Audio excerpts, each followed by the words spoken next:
The Outcasts of Poker Flat. As Mr. John Oakhurst, gambler, stepped into the main street of Poker Flat on the morning of the 23rd of November, 1850, he was conscious of a change in its moral atmosphere since the preceding night. 2 or 3 men, conversing earnestly together, ceased as he approached and exchanged significant glances. There was a Sabbath lull in the air which, in a settlement unused to Sabbath influences, looked ominous. Mr. Oakhurst's calm, handsome face betrayed small concern in these indications. Whether he was conscious of any predisposing cause was another question. "I reckon they're after somebody," he reflected. "Likely it's me." He returned to his pocket the handkerchief with which he had been whipping away the red dust of Poker Flat from his neat boots, and quietly discharged his mind of any further conjecture. In point of fact, Poker Flat was after somebody. It had lately suffered the loss of several $1,000s, 2 valuable horses, and a prominent citizen. It was experiencing a spasm of virtuous reaction, quite as lawless and ungovernable as any of the acts that had provoked it. A secret committee had determined to rid the town of all improper persons. This was done permanently in regard of 2 men who were then hanging from the boughs of a sycamore in the gulch, and temporarily in the banishment of certain other objectionable characters. I regret to say that some of these were ladies. It is but due to the sex, however, to state that their impropriety was professional, and it was only in such easily established standards of evil that Poker Flat ventured to sit in judgment. Mr. Oakhurst was right in supposing that he was included in this category. A few of the committee had urged hanging him as a possible example, and a sure method of reimbursing themselves from his pockets of the sums he had won from them. "It's a injustice," said Jim Wheeler, "to let this your young man from Roaring Camp, an entire stranger, carry away our money." But a crude sentiment of equity residing in the breasts of those who had been fortunate enough to win from Mr. Oakhurst overruled this narrower local prejudice. Mr. Oakhurst received his sentence with philosophic calmness, none the less coolly that he was aware of the hesitation of his judges. He was too much of a gambler not to accept fate. With him, life was at best an uncertain game, and he recognized the usual percentage in favor of the dealer. A body of armed men accompanied the deported wickedness of Poker Flat to the outskirts of the settlement. Besides Mr. Oakhurst, who was known to be a coolly desperate man, and for whose intimidation the armed escort was intended, the expatriated party consisted of a young woman familiarly known as the Duchess, another who had won the title of Mother Shipton, and Uncle Billy, a suspected sluice robber and confirmed drunkard. The cavalcade provoked no comments from the spectators, nor was any word uttered by the escort. Only when the gulch, which marked the uttermost limit of Poker Flat, was reached, the leader spoke briefly and to the point. The exiles were forbidden to return at the peril of their lives. As the escort disappeared, their pent-up feelings found vent in a few hysterical tears from the Duchess, some bad language from Mother Shipton, and a Parthian volley of expletives from Uncle Billy. The philosophic Oakhurst alone remained silent. He listened calmly to Mother Shipton's desire to cut somebody's heart out, to the repeated statements of the Duchess that she would die in the road, and to the alarming oaths that seemed to be bumped out of Uncle Billy as he rode forward. With the easy good humor characteristic of his class, he insisted upon exchanging his own riding horse, 5 Spot, for the sorry mule which the Duchess rode. But even this act did not draw the party into any closer sympathy. The young woman readjusted her somewhat draggled plumes with a feeble, faded coquetry. Mother Shipton eyed the possessor of 5 Spot with malevolence, and Uncle Billy included the whole party in one sweeping anathema. The road to Sandy Bar, a camp that, not having as yet experienced the regenerating influences of Poker Flat, consequently seemed to offer some invitation to the emigrants, lay over a steep mountain range. It was distant a day's severe travel. In that advanced season, the party soon passed out of the moist, temperate regions of the foothills into the dry, cold, bracing air of the Sierras. The trail was narrow and difficult. At noon, the Duchess, rolling out of her saddle upon the ground, declared her intention of going no farther, and the party halted. The spot was singularly wild and impressive. A wooded amphitheater, surrounded on three sides by precipitous cliffs of naked granite, sloped gently toward the crest of another precipice that overlooked the valley. It was, undoubtedly, the most suitable spot for a camp, had camping been advisable. But Mr. Oakhurst knew that scarcely half the journey to Sandy Bar was accomplished, and the party were not equipped or provisioned for delay. This fact he pointed out to his companions curtly, with a philosophic commentary on the folly of throwing up their hand before the game was played out. But they were furnished with liquor, which in this emergency stood them in place of food, fuel, rest, and prescience. In spite of his remonstrances, it was not long before they were more or less under its influence. Uncle Billy passed rapidly from a bellicose state into one of stupor, the Duchess became maudlin, and Mother Shipton snored. Mr. Oakhurst alone remained erect, leaning against a rock, calmly surveying them. Mr. Oakhurst did not drink. It interfered with a profession which required coolness, impassiveness, and presence of mind, and in his own language, he couldn't afford it. As he gazed at his recumbent fellow exiles, the loneliness begotten of his pariah trade, his habits of life, his very vices, for the first time, seriously oppressed him. He bestirred himself in dusting his black clothes, washing his hands and face, and other acts characteristic of his studiously neat habits, and for a moment forgot his annoyance. The thought of deserting his weaker and more pitiable companions never perhaps occurred to him. Yet he could not help feeling the want of that excitement which, singularly enough, was most conducive to that calm equanimity for which he was notorious. He looked at the gloomy walls that rose 1,000 feet sheer above the circling pines around him, at the sky, ominously clouded, at the valley below, already deepening into shadow, and doing so, suddenly he heard his own name called. A horseman slowly ascended the trail. In the fresh, open face of the newcomer, Mr. Oakhurst recognized Tom Simpson, otherwise known as the Innocent of Sandy Bar. He had met him some months before over a little game, and had, with perfect equanimity, won the entire fortune, amounting to some $40, of that guileless youth. After the game was finished, Mr. Oakhurst drew the youthful speculator behind the door, and thus addressed him. "Tommy, you're a good little man, but you can't gamble worth a cent. Don't try it over again." He then handed him his money back, pushed him gently from the room, and so made a devoted slave of Tom Simpson. There was a remembrance of this in his boyish and enthusiastic greeting of Mr. Oakhurst. He had started, he said, to go to Poker Flat to seek his fortune. Alone? No, not exactly alone. In fact, a giggle. He had run away with Piney Woods. Didn't Mr. Oakhurst remember Piney? She that used to wait on the table at the Temperance House. They had been engaged a long time, but old Jake Woods had objected, and so they had run away, and were going to Poker Flat to be married. And here they were, and they were tired out, and how lucky it was they had found a place to camp and company. All this the Innocent delivered rapidly, while Piney, a stout, comely damsel of 15, emerged from behind the pine tree, where she had been blushing unseen, and rode to the side of her lover. Mr. Oakhurst seldom troubled himself with sentiment, still less with propriety, but he had a vague idea that the situation was not fortunate.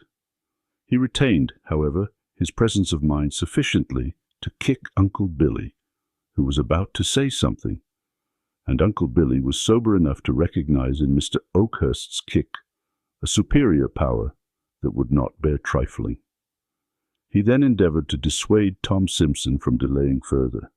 but in vain. He even pointed out the fact that there was no provision, nor means of making a camp.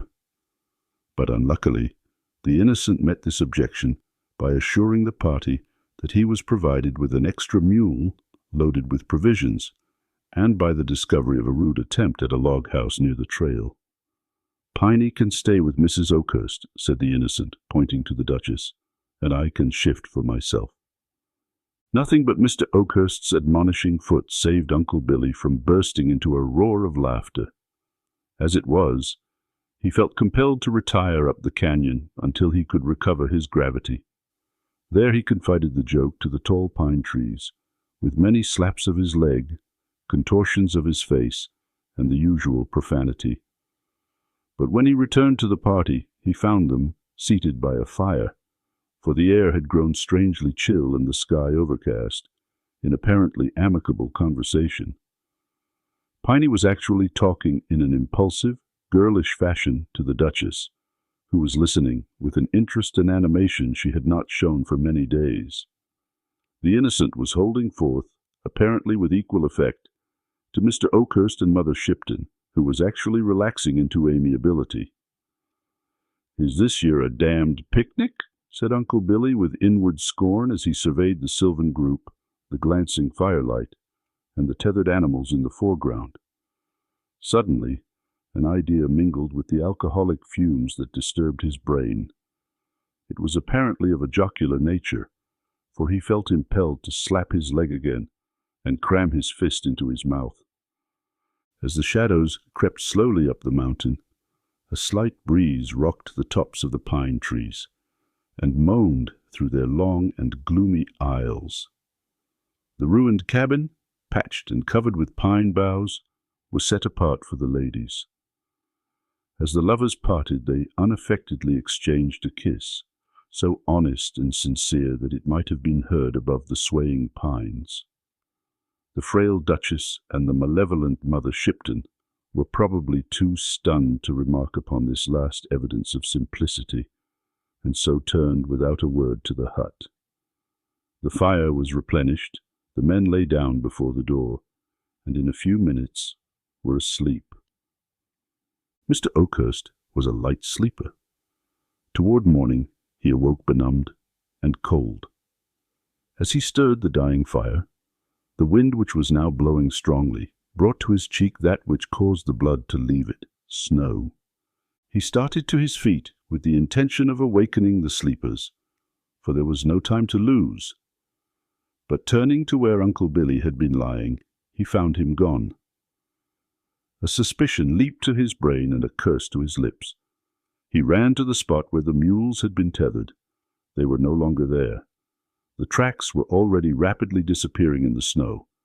The momentary excitement brought Mr. Oakhurst back to the fire with his usual calm. He did not waken the sleepers. The innocent slumbered peacefully, with a smile. On his good-humored, freckled face, the Virgin Peony slept beside her frailer sisters, as sweetly as though attended by celestial guardians. And Mr. Oakhurst, drawing his blanket over his shoulders, stroked his moustaches and waited for the dawn. It came slowly, in a whirling mist of snowflakes that dazzled and confused the eye.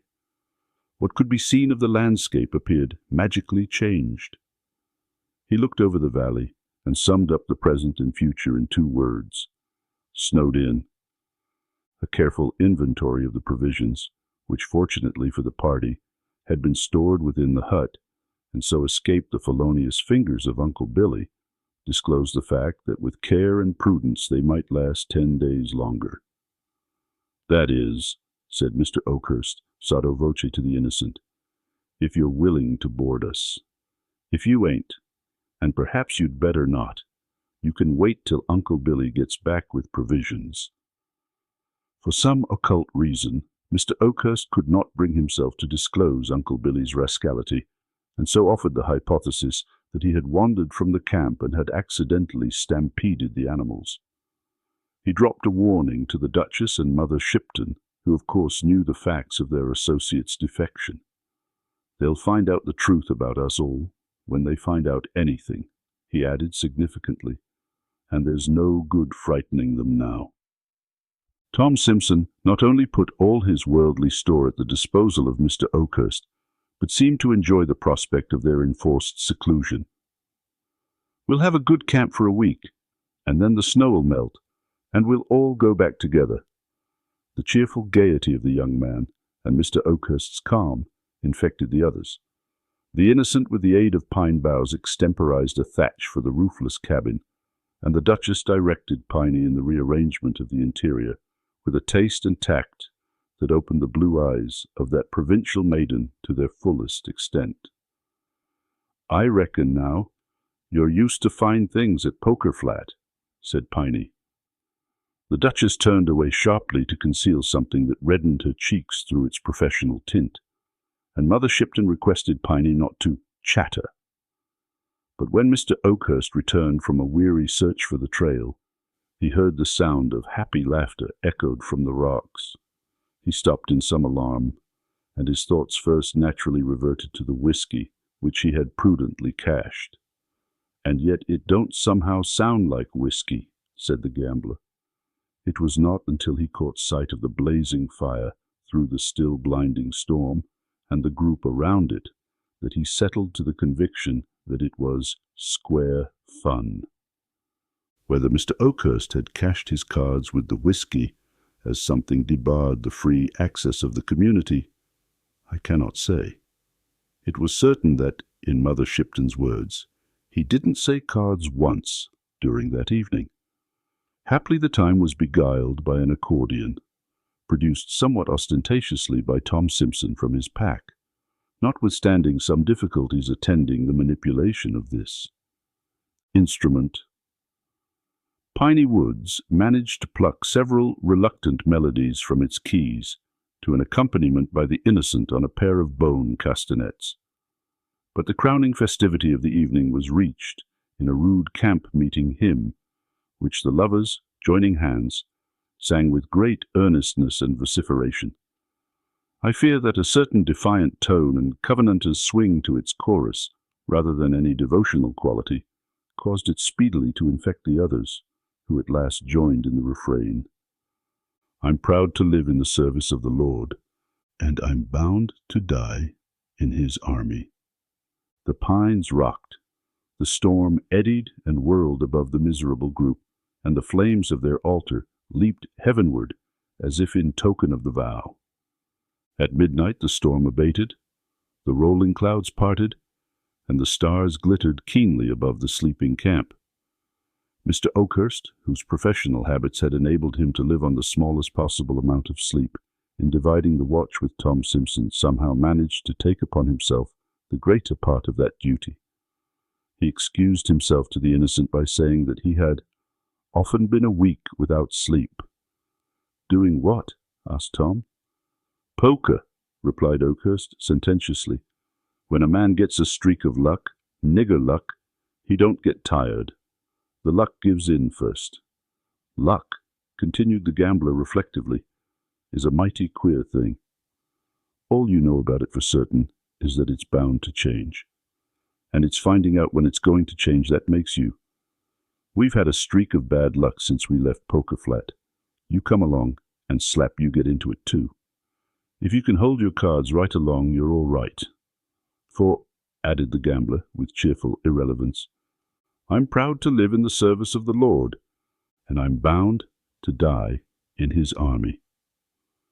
The third day came, and the sun, looking through the white-curtained valley, saw the outcasts divide their slowly decreasing store of provisions for the morning meal.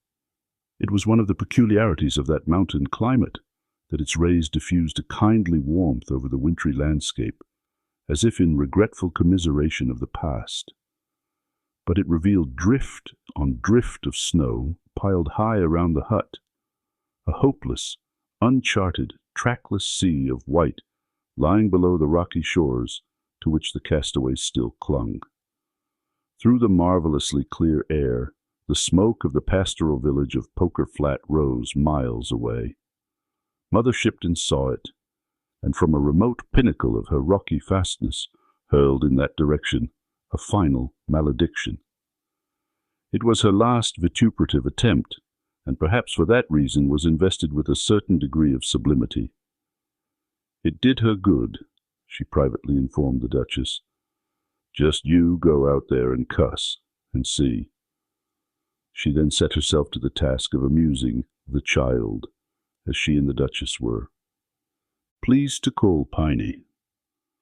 Piney was no chicken, but it was a soothing and original theory of the pair thus to account for the fact that she didn't swear and wasn't improper.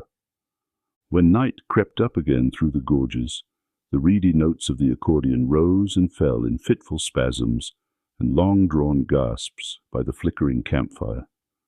But music failed to fill entirely the aching void left by insufficient food, and a new diversion was proposed by Piney. Storytelling. Neither Mr. Oakhurst nor his female companions caring to relate their personal experiences, this plan would have failed too, but for the innocent. Some months before, he had chanced upon a stray copy of Mr. Pope's ingenious translation of the Iliad.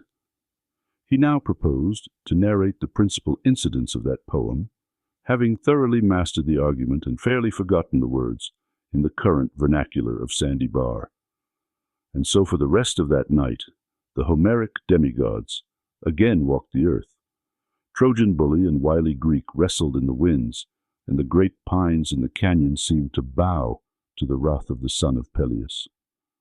Mr. Oakhurst listened with quiet satisfaction. Most especially was he interested in the fate of Ash-Heels, as the innocent persisted in denominating the swift-footed Achilles. So with small food and much of Homer in the accordion, a week passed over the heads of the outcasts. The sun again forsook them, and again from leaden skies the snowflakes were sifted over the land. Day by day, closer around them drew the snowy circle, until at last they looked from their prison over drifted walls of dazzling white that towered 20 feet above their heads. It became more and more difficult to replenish their fires, even from the fallen trees beside them, now half hidden in the drifts. And yet no one complained. The lovers turned from the dreary prospect and looked into each other's eyes, and were happy. Mr. Oakhurst settled himself coolly to the losing game before him. The Duchess, more cheerful than she had been, assumed the care of Piney. Only Mother Shipton, once the strongest of the party, seemed to sicken and fade. At midnight on the 10th day, she called Oakhurst to her side. "I'm going," she said, in a voice of querulous weakness. "But don't say anything about it. Don't waken the kids. Take the bundle from under my head and open it." Mr. Oakhurst did so. It contained Mother Shipton's rations for the last week, untouched. "Give 'em to the child," she said, pointing to the sleeping Piney. "You've starved yourself," said the gambler. "That's what they call it," said the woman querulously, as she lay down again and, turning her face to the wall, passed quietly away. The accordion and the bones were put aside that day, and Homer was forgotten. When the body of Mother Shipton had been committed to the snow, Mr. Oakhurst took the innocent aside and showed him a pair of snowshoes, which he had fashioned from the old pack-saddle. "There's one chance in 100 to save her yet," he said, pointing to Piney. "But it's there," he added, pointing toward Poker Flat. "If you can reach there in 2 days, she's safe." "And you?" asked Tom Simpson. "I'll stay here," was the curt reply. The lovers parted with a long embrace. "You are not going too?" said the Duchess, as she saw Mr. Oakhurst apparently waiting to accompany him. "As far as the canyon," he replied. He turned suddenly and kissed the Duchess, leaving her pallid face aflame and her trembling limbs rigid with amazement. Night came, but not Mr. Oakhurst. It brought the storm again, and the whirling snow. Then the Duchess, feeding the fire, found that someone had quietly piled beside the hut enough fuel to last a few days longer. The tears rose to her eyes, but she hid them from Piney. The women slept but little. In the morning, looking into each other's faces, they read their fate. Neither spoke, But Piney, accepting the position of the stronger, drew near and placed her arm around the Duchess's waist. They kept this attitude for the rest of the day. That night, the storm reached its greatest fury, and rending asunder the protecting pines, invaded the very hut. Toward morning, they found themselves unable to feed the fire, which gradually died away. As the embers slowly blackened, the Duchess crept closer to Piney and broke the silence of many hours. "Piney, can you pray?" "No, dear," said Piney simply. The Duchess, without knowing exactly why, felt relieved, and putting her head upon Piney's shoulder, spoke no more. And so, reclining, the younger and purer, pillowing the head of her soiled sister upon her virgin breast, they fell asleep. The wind lulled, as if it feared to waken them. Feathery drifts of snow, shaken from the long pine boughs, flew like white-winged birds, and settled about them as they slept. The moon through the rifted clouds looked down upon what had been the camp, but all human stain, all trace of earthly travail, was hidden beneath the spotless mantle mercifully flung from above. They slept all that day and the next, nor did they waken when voices and footsteps broke the silence of the camp, and when pitying fingers brushed the snow from their wan faces, you could scarcely have told from the equal peace that dwelt upon them which was she that had sinned.